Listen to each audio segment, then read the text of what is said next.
나는 어쨌든 사업을 하면서 돈을 들여서 한 사업은 최근에 이제 뭐 오픈하는 거 정도이지 돈 들여서 사업체를 구해본 적은 없어요. 항상 망한 거 찾아다니고 망한 걸 개선할 수 있는 방향을 찾아서 망한 사람한테 배신해서 달라고 그랬던 거예요. 그래서 그걸 갖고 온 거예요. 물론 스노우박스는 망한 회사는 아니었는데 이거는 내가 가능성을 이게 그 사람은 이거를 갖다 도시락 그냥 배달업체로 이해를 했지만 나는 이걸 프랜차이즈로 이해했으니까 이 사업을 보는 시각 방향이 완전히 달랐으니까 그 안에서 생긴 가능성에 이거를 지불한 거고. 근데 여러분들도 어쩌면 사업체 주변에 있는 것 중에서 그런 거 있을 수 있어요. 아, 저 사람보다 내가 사업 더 잘할 수 있는데 이거 내가 이렇게 개선하면 낫겠는데 하는 거 있잖아요. 그러면 그거 하면 돼요. 달라고 그래서. 부동산 가면 그런 거 많아요, 솔직히. 대출을 받을 수도 있고 뭐 이익으로 천천히 투자를 할 수 있잖아요.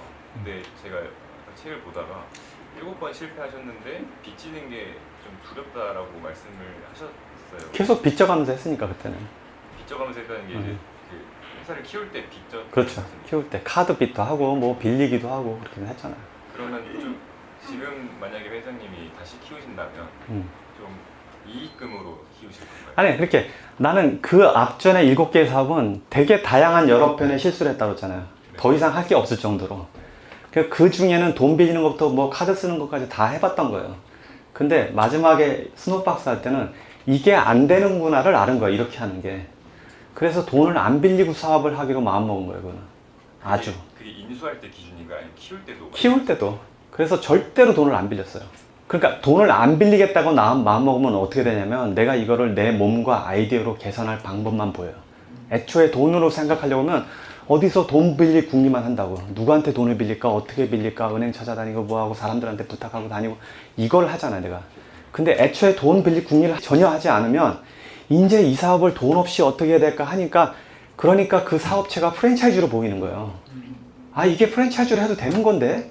아니, 급하니까 그냥 그게 아이디어가 나와. 그러니까 여러분의 사업 중에서 나는 그런 부분이 분명히 있을 거라고 보는 거예요. 물론 이거는 좀 사업의 규모가 극단적으로 커질 수 있는 영역이 있었으니까 그래 되지만 사소한 부분에서 다 그런 게 있어요. 줄일 수 있는 것도 되게 많고. 그러니까 여러분들이 사업을 키우는데 자본을 가지고 키운다고 마음 먹는 사람들은 문제가 생기면 여전히 더 큰 자본이 필요하다는 쪽으로만 머리가 돌아간다고. 그런데 그게 개선하거나 효율화거나 어떤 시스템을 바꾸거나 상황이 변동되는 것으로도 이 역할을 할 수 있다는 거, 방식이 있다는 걸 이해해야 돼요. 그러니까 사업을 키워본 사람들, 사업을 어느 자리에서 바닥에서부터 일으켜본 사람들, 지분을 뺏기지 않고 한 사람들은 다 그 방법을 쓴 거예요.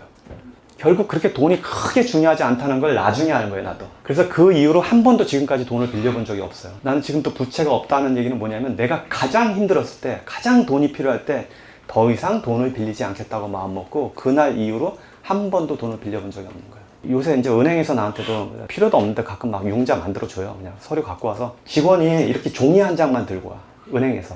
그리고 여기에 거의 무이자에 1.75% 막 이러니까. 근데 여기에 300억을 넣어줘.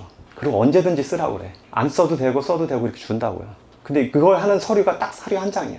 우리 집 같은 거 뭐 사고 자동차 살려면 해도 페이퍼 얼마나 많아요. 그러니까 오히려 부자들은 큰 돈을 빌려도 서류도 없어. 여기 보증도 별로 없어. 그냥 내 신용보고 그냥 주는 거야, 이게. 그러니까 돈의 흐름이라는 걸 보면 원래 부자들은 그냥 큰 돈을 언제든지 빌릴 수 있고 돈이 모자란 사람은 되게 힘들게 벌 수밖에 없는데 사업도 나는 자금이 필요한 사업하고 자금이 필요 없는 사업들이 되게 많이 있는데 근데 초기 사업에서는 대부분은 나는 자금이 필요 없다고 믿는 사람 중에 하나예요. 그래야지 여러분들의 노동력과 아이디어가 이거를 개선할 방법을 하면서 그게 회사 안에 굳어져 버려요.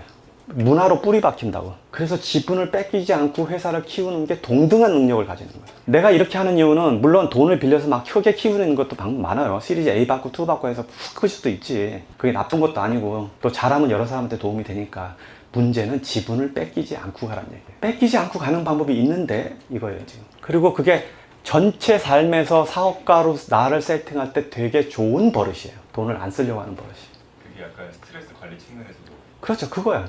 내가 돈을 남의 돈을 쓰거나 어디서 빌리면 거기서 쓰는 스트레스의 총량이 내 사업을 키우는 총량보다 항상 더 세니까. 왜냐하면 이거는 경영에 관한 문제니까. 경영권, 경영 권리에 관한 문제니까 이거는 모든 비즈니스 스트레스의 총량이에요. 근데 일에서 생기고 막 매출이 안 일어나고 뭐 직원이 속세고 이거는 그냥 노동이라고 사실 하나에. 그러니까 내가 뭐 어떻게 하면 되는 건데 이건 어떻게 안 돼. 그러니까 스트레스가 엄청 강한 거예요.